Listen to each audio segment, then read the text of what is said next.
Welcome to Politics Done Right. I am your host, Egberto Williams.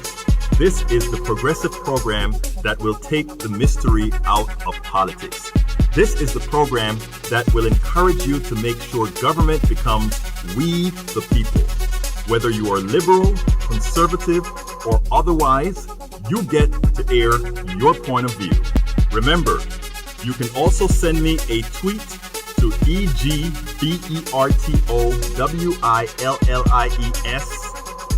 That is, at Egberto Williams. Let us engage.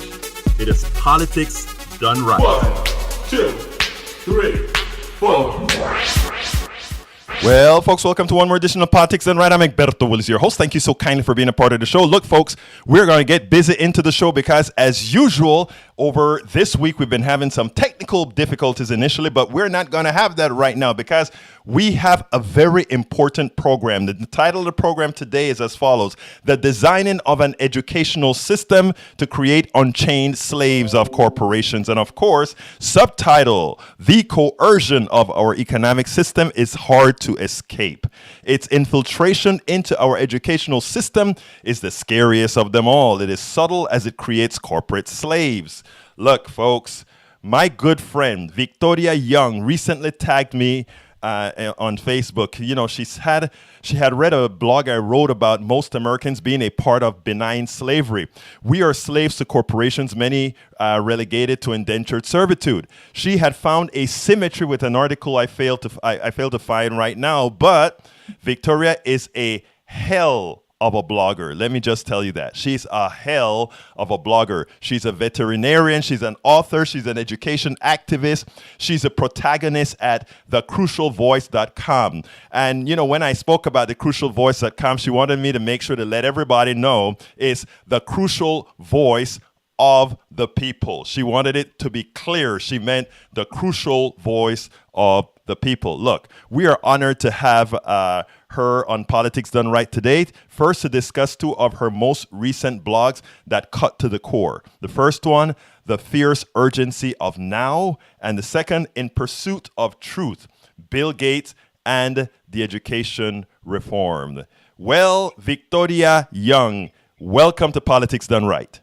Thank you, Egberto.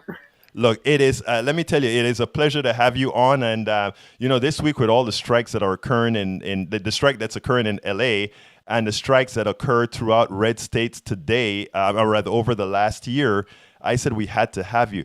Now, before we get started, there's something that you said that I would like you to kind of repeat or paraphrase, and it has to do with, like, this is not a blue and red issue. What do you mean by that? Right. Well, it's not a right and left issue. It's really a common issue across the country, actually across the world, universal education. And I think that, you know, it just cuts through boundaries. It is something we have in common. And I think at this point in time, we need to put aside our differences on other issues and look at the importance of public education in America. Yeah, because, I mean, some of the things that you spoke about, I mean, they're piercing. And when I say, I mean, they're piercing, I mean, so you come right out in one of these blogs and you point out that what we really have is a corporate takeover of our educational system. Why don't you, I tell you what, I don't want to go there first. I want to personalize this a bit because I want to show the symmetry between you and every American citizen out there. You know, I called you an education activist, but more importantly, you started this because you were a mom. So tell us a little bit about how you got into this. So I was fortunate enough to be able to spend some time in classrooms in my community. And this would have been beginning back in 1992 when Lamar Alexander, who's now Senator Alexander, was Secretary of Education. I didn't know that at the time. I had no idea who Secretary of Education was and how important that role might be. But what I was seeing in classrooms were practices being changed that were actually damaging to the education of the kids in these classrooms. I'm in a high poverty, high minority community. You know, the exact schools that they say they're going to reform, well, decades later, that was a pretense of reform. These were never reforms. Right, That right. summarizes it. And now it's become obvious that you don't do that for 30 years and not know what you're doing. So it all became clear eventually that this was an intentional plan to change public education Now, to a when you talk about the intentional plan, how did it? You got into it because of your kids. What was the first instantiation that you saw in your district in the schooling that you saw? What made you immediately see that there was something up here? what I saw were the same. Okay, so I volunteered in the classrooms and I was able to watch the same kids go through school. And the common problems the kids were having were just that, common. So then I began to wonder, well, why is this? What's going on? And technology even back then entered the confusion, and we're throwing up some red flags about different things. So what I was actually seeing happen were kids not getting the attention they deserve. So is there a need for reform? Absolutely, but what they're doing is not reforming. They disrupted the system with their politics and their plan. Now, when you talk about them disrupting the system, specifically, what are we talking about here? We're Because talking about actually two things. They set out, and this is laid out, and when I say they, there's a lot of them, but you can look at the National Governors Association, which is not a government association. That's a non-governmental association. They partnered up with businesses and decided to use education system as a moneymaker. That was to float the economy. Now they didn't care what they did to the classroom because again, these aren't reforms. So the two basic things they did was decide that we were going to switch the system over to an outcome-based system. So in other words, we're going to be, that's the testing and everything that everyone's familiar with. Right. The other thing was school choice. Those were their two big focuses that were going to disrupt, because in any business you need to have customers, right? Right. And so at the time when this all started, over 80% of the parents were happy with their schools. They didn't need to do this for parents and children.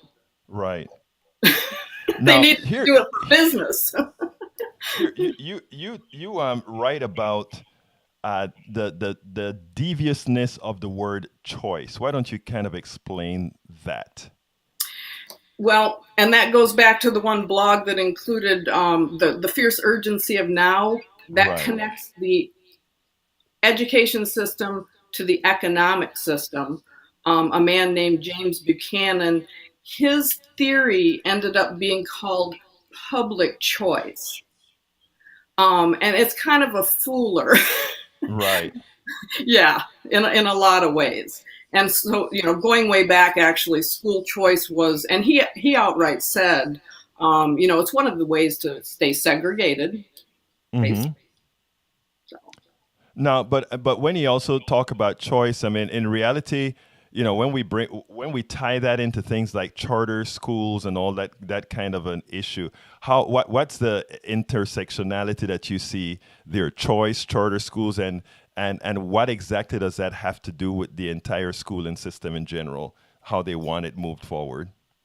Well, as they move forward, really, it's become you don't have really a choice. Right. Because, we have an outcome-based system. As long as we have outcome-based system, and that's funding and everything else based on it, you're still going to have the same education, and you're still going to have this benign, I think was a word you used. Benign slavery. You're going to have this benign looking collection of data on your children, no matter what school you're in. And of course, homeschoolers are starting to see they're being invaded also in a variety of ways. So you're collected into this system that's actually going to, sorry about that. So that's going to use that data to hook into the labor market, because that's what this was all about, is producing labor. So you have a connection of the education system to human capital workforce development. And those are, the framework for that has been designed. None of this is secret. There's documents all over the place, and that is the plan. So when you have school choice, though, you're keeping people confused, fighting amongst themselves, competing. And anytime we have competition, you're going to have winners and losers. And you have to remind people, we're talking about little kids, that we made this promise that we're going to teach them to read, write, and do mathematics. But it's a bit more than that. We see parents standing up now and saying, what they want in the way of a curriculum. And that's, pretty much classical instruction. So they wanted a broad curriculum so that children have the opportunity to find something on their own that sparks their interest and they can follow. The system they developed eliminates that in a lot of ways, in a lot of places. So again, it depends on, your address and your social economic status.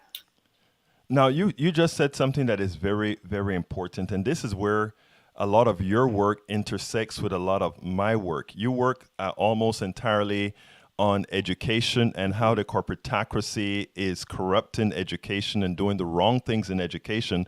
I talk about the corporate state and how corporations are really damaging society. They're enslaving society in general. A lot of people always want to, they're under the false belief that we can turn everything into a product. We turn education into a product. We turn hospitalization, healthcare into a product. And my contention has always been that there are certain parts of our economy that should never become a product at all, because products either succeed or fail. And you made a very important observation in the last statement you gave me when you put out that statement that if you go ahead and have these charter schools and some fail and some don't, you're not talking about a product failing or not failing. You're talking about a human being failing or not failing. Right. And that is, and the thing about it is we shouldn't be talking about human beings failing or not failing. Every single person should leave school successfully. The input is a student. The output is an educated student. Right, but that's not the way they see it. And of course, that's why it's important for people to understand and be able to recognize what is an outcome-based system. And what it means is the data points they can collect at the end. Okay, and that's not, when you and I think about a person, we're thinking about this, this human. It's a continuum. Yes. But that's not what they're looking for. So what they've done is it's an outcome-based system, but over the decades, they've changed the name and, presented it each time as a new and innovative idea. And it's hard, the terminology is hard to fight. It's just like with Citizens United. You're going to say you're against Citizens United. No Child Left Behind. Are you going to say you're against No Child Left Behind? Right. Well, now it's the Every Student Succeed Act. And am I going to say I'm against the Every Student Succeed Act? You bet I am. But it's hard to fight. So they changed the name to competency-based, proficiency-based, mastery-based. And again, they're using terms that did mean something, but they no longer do. Right. And I think that is important for you to point that out, because they know how to, I think they call that wordsmithing, They know how to wordsmith perfectly so that somebody like you, an activist, an education activist, if you come out against some of those bills, people are going to look at you as if you're against education. When the reality is, no, you understand what the truth is. And that's the hard thing, is that they call themselves reformers, but they are not. They are disruptors. They have disrupted the system. You pointed out something with the I think it was inside of the Hillary letter that you pointed this out, where in effect there's a reason why these corporations are so well. You have a reason pointed out in the Hillary letter why corporations want control of our educational system. You have one reason. I have two other ones. So what I want to do is ask you the reason that's specified in the Hillary letter, which has to do with equipping, making sure that the pipeline exists for the corp. Why don't you kind of explain on that? I'm not sure which point you were talking Yeah, about. I'm actually talking about the one where you're saying these corporations want the kids educated for a specific purpose so that they can you get where I'm going. Right. Well, what they've done is they've developed this, this human capital development system. Okay. And so they're linking, just like President Trump and Betsy DeVos wanted to put together the Department of Education and the Department of Labor. Right. Well, that makes perfect sense if that's To the them. system you're working on. If you're going to have a managed and controlled economy, you need this supply of humans to fit the jobs you've decided they need to fill. Is that? Actually, that is perfect. Let me tell you why that is perfect. Because as a capitalist free market democracy, we like to tell people that that's what we are. And then when we talk about the communist economy, let's say of the old Soviet Union or these other places, we talk about them having a controlled economy. Here it is, you pointed out in one of your blogs that at the higher levels, these people wanted to control our educational system. And you can probably explain it better, control the educational system by ensuring that the elected boards of these, you can go ahead and further that. Right. So yeah, that's one of the main, one of their main goals is to eliminate local control. So again, you go back to when this all began, parents were happy with their schools. We had local control, including local control of curriculum, which we now no longer do. And so their main goal is to eliminate all that. So the same thing we were talking about with school choice. When Betsy DeVos puts out millions to help fund schools in my town, after my local school board has said, we have that program already, we don't need it, then local control is totally gone. We have no say in where our money is going.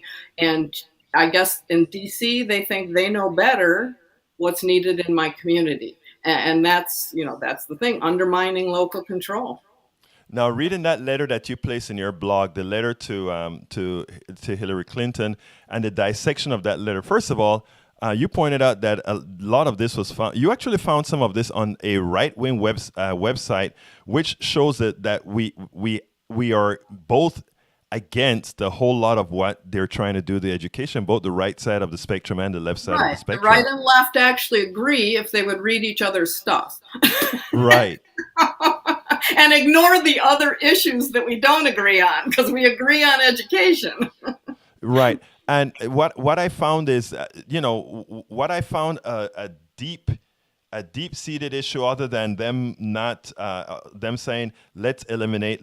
They don't say let's eliminate local control. They say let's ignore local control and pass these things on to that one entity, the governor, the one person we can control. I mean, it is something that, I'm going to kind of go off topic a bit here. America always talks about democracy, right? But most of the leaders they support across the oceans in the small countries are dictators. And the reason why they love to support dictators is that they only have to deal with one person, and that one person enforces what whatever agreement these two have made together. So we want democracy here, well, kinda. But we want to deal with people who are not necessarily democracies. And it is amazing how this works just the same with our schooling system, right? In other words, we said, we want local. Go ahead. Right. And so, when we look at what just happened with the data bill that went through, I mean, that was just, it's actually shocking to think we have no say whatsoever in the laws that are coming down upon us from Washington, D.C., especially on education. That is not something they should be doing. Right. To watch it happen, to watch it unfold before your eyes, it's just, it amazes me that we are seemingly powerless at this point. The next day on Twitter, I mean, we were called a small group object. Right. Well, that small group is, yeah, we were in the minority, but we We're the are ones who knew people, we what was are going on. Americans, we should have been heard. So- Right. Well, it is interesting because we have to look at we have to look at these issues in the totality, and again, the reason there was a small amount of people who looked at it is because there is a small amount of people who know about this, and the reason there are only a small amount of people who know about this is that there aren't, our media is not covered. Look, I turned on MSNBC, CNN, and Fox News today. MSNBC and CNN, all they're talking about is Russia shut down Trump.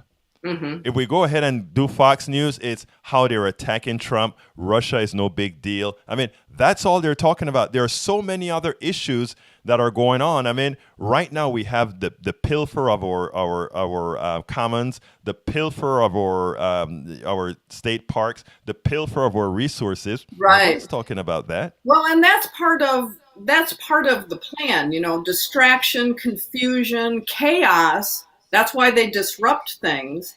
That's all part of the plan so that people don't think, and that's why you see me wearing this red button. Yeah, what does it say? I can't see it. You can't see it? Right. Well, here, let me put it right up here. Oh, I love that. Hit Yes, pause. yes. There you go. I love that. I love that. I love that. So I made this button up because of the funding formula that we're going to in Idaho. It's an outcome-based funding formula. Okay, so I'm going to stand up against it. But what I'm trying to get people to do is to just stop and think. We're not looking at the bill that just passed is called evidence-based policymaking. They know that's what we want in education because all of the evidence says everything they've done the last 30 years didn't do anything for the inequality in this country when it comes to education. Nothing has changed. So, I'm just saying to people, just stop a minute and think, I mean, you just have to decide your cause, decide you're going to put some energy into it. But I think all of our causes that have this commonality running between them, it's time we come together and pick something that we can win. And you know what is interesting? You know me. I'm a lefty, and you're somewhere kind of. You don't know what I am. I know. That's what I was about to say. I was, I said I've read your stuff, okay, all through your stuff, and I haven't got a clue. And today, when you said we could actually do one, or this is something that should meet both sides. I'm like, wow, that's the reason I said, when we get on air, we want to make sure to say that because this is something we can come together and work on.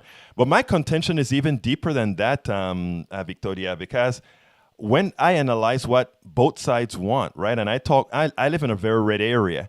And, when we sit down and we talk and we figure out what everybody really wants out of life or whatever, forget about the social issues. They all want the same darn thing. So, it is something that we better look at.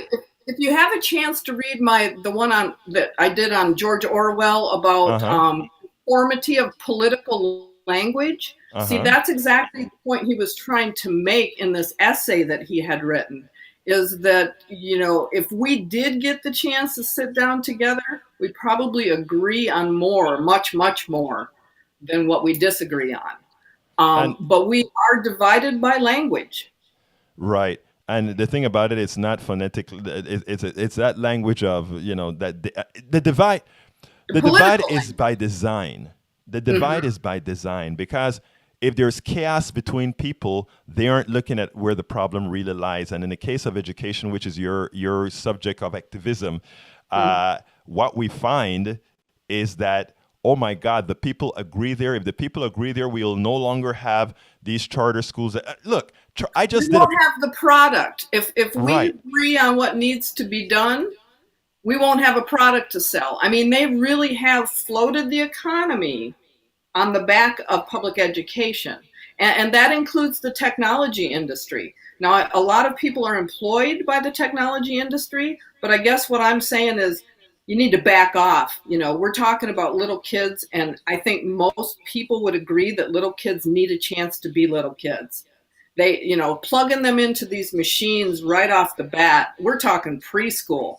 And every Right. one of those machines is a data collection machine.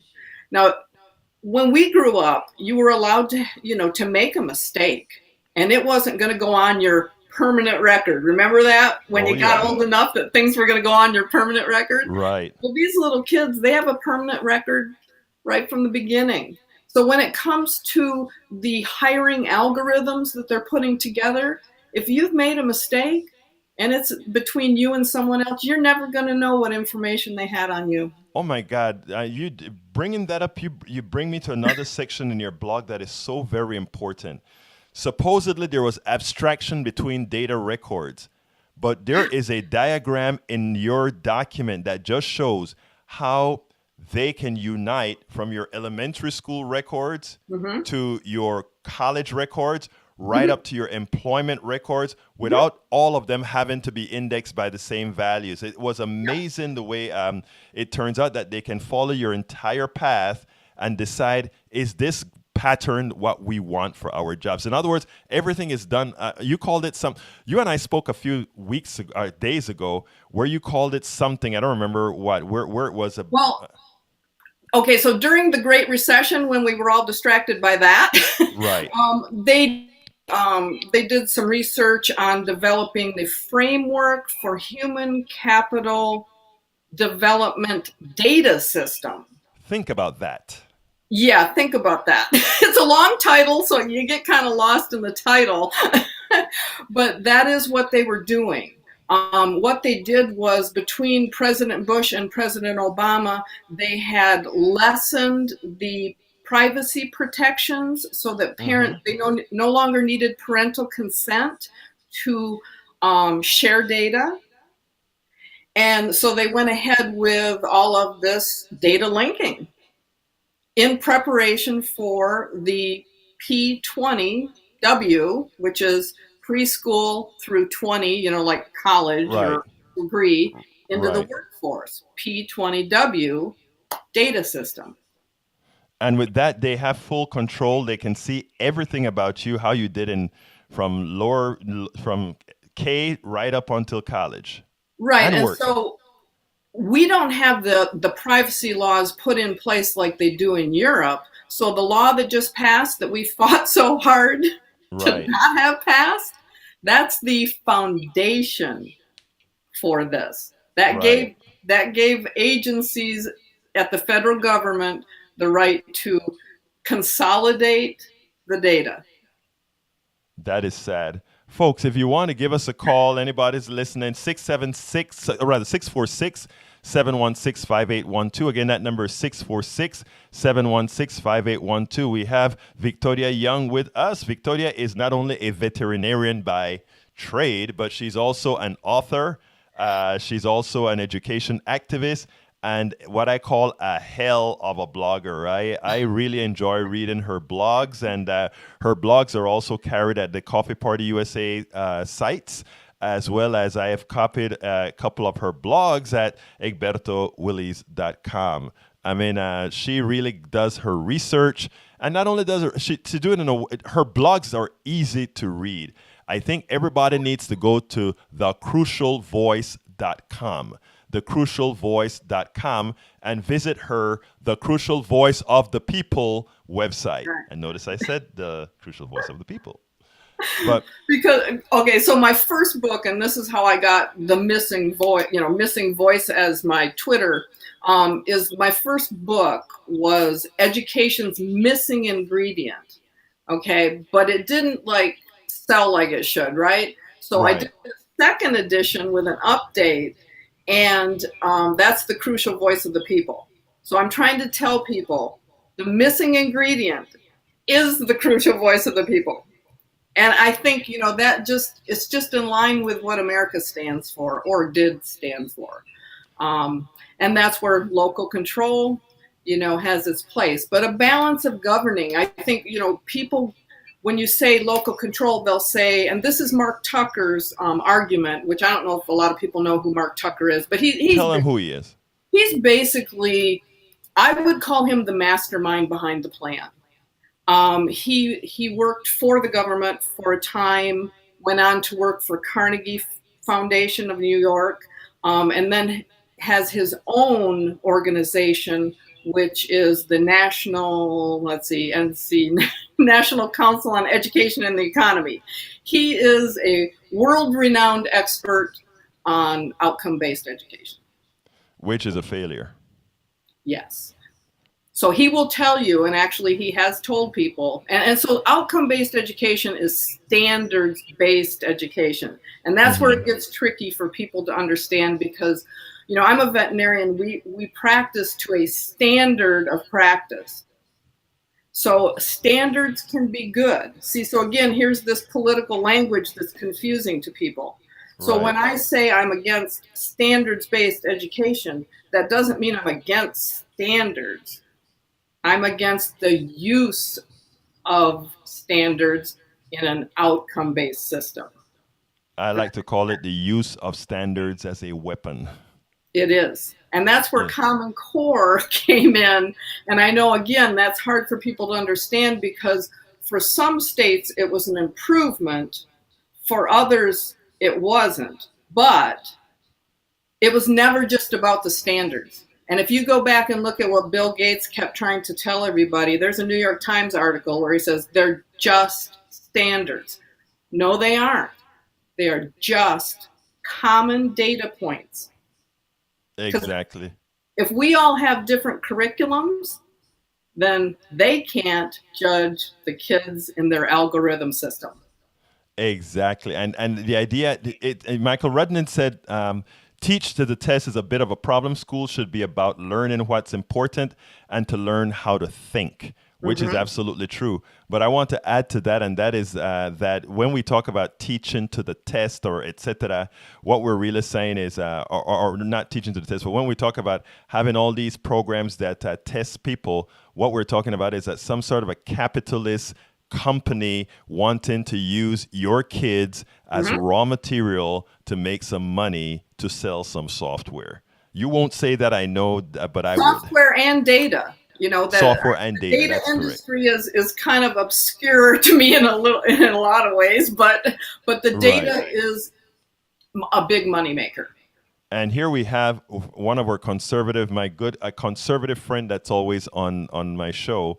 And of course, anytime you say the word teacher, he says union. So he says, we need to get big unions out of education. We also need to get big money in government monopoly of education out of education. So if you notice, he's halfway with us, but he still has to hit the teachers union. Right. And the teachers union, boy, right now with the strikes and everything going on. Okay, if you look way back, and I've watched C-SPAN recording of Lamar Alexander speaking to the teachers union back when Albert Shaker was the head of it. And you just watching the two, and this is many, many years ago, and just watching the two of them and having read transcripts from different meetings, I can tell you that they had a different point of view. But Lamar Alexander has always been known as quite the horse trader. And you can just see the co-option of people. And I think, because you look at like standards-based education, okay, it's got an appeal to it. The word reform has an appeal to it. Charters, school choice, freedom. Okay. So at one point in time, the teachers union decided to go with business. That's a shame. Yes. Yeah, and it's pretty well documented that is what happened. It was kind of like this "Reform or Be Reformed" is the title of one of the articles I read about it. What are you going to do? I mean, I don't think teachers understood how that happened, but they can gain back control of their organization. Right. Well, let's hope they do. Now, Mike Cisak says, if spending per student meant better results, Washington, D.C. schools should be graduating scholars at $20,000 per student, but the schools there are failing many students and parents are begging for more school choice education. he's half right, right? In other words, Yes, yes. Okay, so those were the underperforming schools with high poverty rates. right. Okay, so but if you go back in history, okay, so we got to go back to the between the 60s and the 80s. Mm-hmm. We actually were doing things right. And what Right. happened is these kids in these schools, and there's a school in Washington D.C. that was part of this. These were kids who beat the odds, okay? Right. These were schools that were what they called effective. These Mm-hmm. were high poverty, high minority, but they were high performing. Right. Okay. And they looked at those and they analyzed them and they know what worked. And then we came in with outcome based. Then we disrupted it. Right. Okay. Because again, we had to create this market because Right. the education market has done a lot to float our economy for the last 30 years. That is a shame. And the other thing, Mike, Mr. Cizek, is do remember that again. There are other historical facts why that is true, as Victoria just mentioned as well. Unions or cartels? Okay, all right. I know you don't like unions. Responding to Mike Cizek, not true. Union lobby for benefits for members. However, other employees get the same benefits. Go ahead, Well, it is true that unions lobby. Oh. Right. Go ahead, Victoria. Well, it is true. There are some benefits. And again, that becomes the confusing thing when you look at organizations. I don't know how people out there that haven't done a lot of research know which organizations to trust and not trust. Because part of the way they operate Mm-hmm. is to do some good things. And that's why it's really hard to talk about organizations, because when you do that, I mean, you look at my book, and I've used some research from people that I don't necessarily trust anymore. Right. But there are some good things coming out of even some of the think tanks in DC. But in general, right now, I would say that every DC think tank is nothing more than a DC occupier. They have Right. got way too much influence over our representatives. So, unions, do they do some good things? Absolutely. But on the bigger issues, I think I made my final call on this during the fight over the reauthorization of No Child Left Behind. Right. If you weren't going to change that law and eliminate the things that were bad about it, then you were on the wrong side of this. Right, right, right. Well, Victoria, this has been a wonderful wonder. I've wanted to get you on to talk about education for some time now. It's something we have to do again. The next time we come on, we probably want to talk a little bit more about solutions because Oh, I'd love that.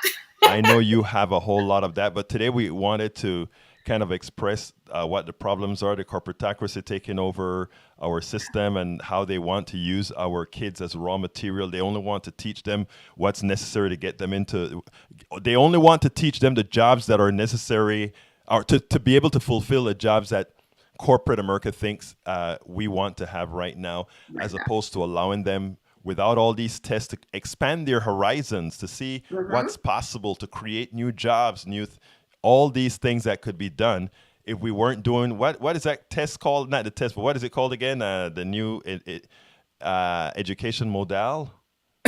Well, you could call it testing, tracking, sorting, placing. There you go. Good enough for me. It's the workforce. It's the education and workforce development system. Right. In other words, that's all they are. They have the schools just good enough to develop for the workforce, not to innovate, not to do all these good things. Victoria, tell us how the name of your two books, and I'm going to make sure to add that to the blog so that folks can go there and get your book as well. So they are the education's missing ingredient, what parents can tell educators. But the second edition of that is the crucial voice of the people, education's missing ingredient. Absolutely. So, and where can we find you again? Where do you blog again? The crucial voice of the people, or thecrucialvoice.com.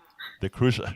She has a hard time just saying the crucialvoice.com because she's so concerned that you guys are going to think she means she is the crucial voice and doesn't It's want to not sound me. conceited. It's not. It's the crucial voice of the people, but the domain is thecrucialvoice.com. Well, let me tell you, thank you so kindly, Victoria Young, for being with us. I really enjoyed speaking to you, and we will meet again. And the next topic will be solutions to everything that we discussed here. Okay? All right. Thank you, Alberto. You have a wonderful rest of your day, and we are going to close up on Politics Done Right. You have a wonderful day. Thank you. Okay, folks, that was Victoria Young. Victoria, we go back a long time with other organizations, Coffee Party, and she's a great blogger. You just have to go to thecrucialvoice.com and see what she's talking about. And you notice my caption today is what's really happening, right? Mass deception, and that's what we're looking at here with our school system. Before I go, I have to go ahead and remind you guys that this is a what kind of a show again?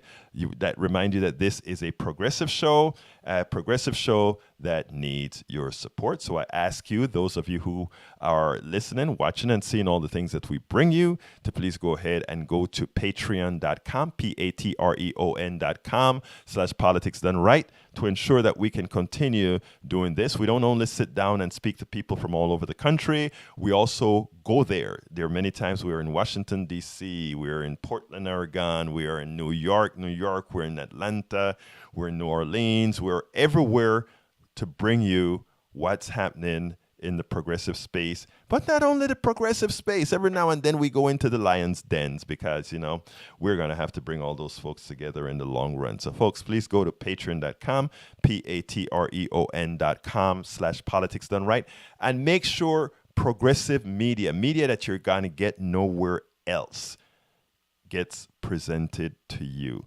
Because what Victoria had to say about the system that we have right now, you don't hear it on TV. Did you realize that starting from Hillary Clinton, there was a document that was sent to Hillary Clinton about what we wanted to do with our educational system? And the number one issue that they wanted to ensure was that we were going to ignore the local elected officials. Number two, we were going to pass all the monies and rationales to the one governor, the dictator of the state, to implement what we really want done in education. And as Victoria so aptly said as well, the idea is to conform everybody to some standard, and that standard is defined by what the current state of corporate America wants out of your kids. Your kids being the raw material, the product.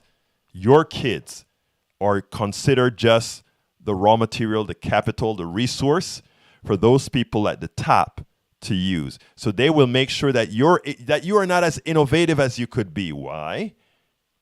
Because again, you being an innovative person present a danger to the corporatocracy, because you may invent something that puts them out of business. No, they want the smooth transition. If you notice now, for those of you who are following the marijuana debate, if you notice now that it's not that marijuana is becoming acceptable, is that they finally believe there's a way they can make some money and monetize it in a way that doesn't make them seem like drug pushers. So now all the real people are going into the business. And we can talk about that on issue after issue after issue after issue.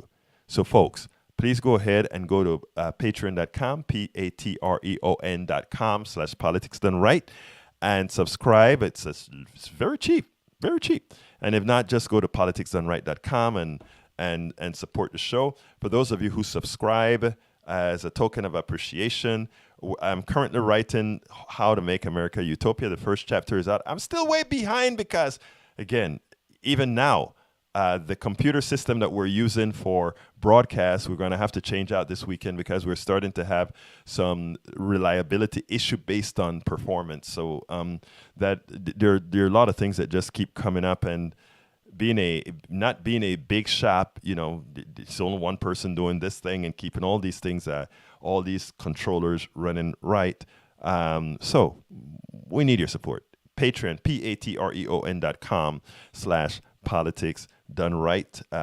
You will ensure that things that you're not hearing on mainstream TV, like today you had from Victoria Young, yesterday you had from Tamara Shealy, the day before I think we had, I can't recall who we had, but we're constantly bringing you voices that need to be on MSNBC, that need to be on CNN, that need to be on Fox News, telling you the stories that matters to you. Trump and Russia doesn't matter to you. Your kids going to school and getting the appropriate information, the appropriate education, that matters to you. That matters to you. But if you watch the news, you'd never have a clue that should matter to you. Now, kudos to the teachers that are striking in LA. We wish them well. We hope that the community comes out in full-fledged, so continue to come out in full-fledged support for these folks, because again, they're fighting the same battle that Victoria talked about as well. When we're talking about LA, which is supposed to be a progressive city, where 20% of the schools are chartered schools. A progressive city. I knew that they were in trouble, or still will be in trouble, when a CNN reporter or MSN, I don't remember which one, asked a woman who was 100% support the teachers, she said, would you go for a small tax increase to, give these folks what they want? Oh, we're taxed too much already. These are the people in charge of your most precious resource, your kids. By the way, I don't really think, I understand the pain that woman who has, that woman probably has a whole lot of bills. Yes, I understand all of that. But she can fight for a better tax system where those people that are getting wealthy off your backs pay their fair due. One of the things that we have is too many of us are carrying water for these people. Too many of us think that someday we can be them. I want to remind you, for most of us, that is by invitation only. For all of us, that is by invitation only. People say, oh, well, I create a product and I capitalize a product and I sell stocks in that product and I get investors in that product. It's by invitation only. There are a lot of people who've created great products, never get capitalized. It's by invitation only. It is important that we start to understand how the system works. And it was great to have Victoria on, telling a whole lot about how the school corruption, the corrupting corporations that's using your students, your kids as raw material work. She explained that quite well. And that is what we have to look forward to. That is what we have to mitigate. Folks, remember sometime later this month, I'll be sending out an email blast, asking, I don't know if I'll send, asking folks when do they think is best to have our Zoom chat, which means I will be inviting a whole lot of folks to just sit with us and have a talk, a video talk. All of us come in with Zoom.us. Check out Zoom.us, and we'll have an account with Zoom.us, where we can sit down and have a chat, where you can shoot the bull. You can tell me anything you want to tell me. You can tell me what you want to talk about. You can tell me I'm full of it. You can tell me anything you want. There's nothing that you're going to tell me that's going to upset me or that's going to have me kick you out of the room. You guys know how I am. So we're going to be talking about Zoom later on. I'm trying to fix up a whole lot of other interviews with some other folks. Again, remember what I've always told you. More important to me are the people like Victoria, the people like Tamara, the people like John, the people like all these other folks that I bring on that should be. These are the people that should be on MSNBC and CNN, because they are talking issues that directly affect not only people in their particular district, not only people in their particular town, not only people in their particular county, not only people in their particular state, but people all over the country. But we're talking about Russia, we're talking about Trump, and we're talking about a shutdown. and the things that directly affect you gets little coverage. Well, we got to stop that. We have to be proactive. And that is what I intend to do with Politics Done Right. Most importantly, however, with your help. So please go to patreon.com, patreon.com/Politics Done Right, and be a part of the solutions. One of the things I always say is they have Coke. That's the Koch brothers. We have you. They can get millions. We can get pennies. We can get a few dollars. But we don't need much, because the truth, once told, sells itself. Again, the truth, once told, sells itself. Victoria's truth wasn't Victoria's truth. It was the truth. And the fallacies in using wordsmithing to lie, she broke right through that. And that is what we have to remember. Folks, we're coming to the end of the show. My name is Egberto Willies. This is Politics Done Right. And you know how I end this baby. It goes this way. I am what? Out!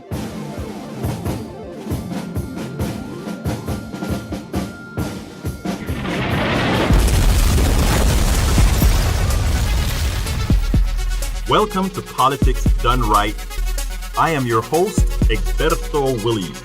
This is the progressive program that will take the mystery out of politics.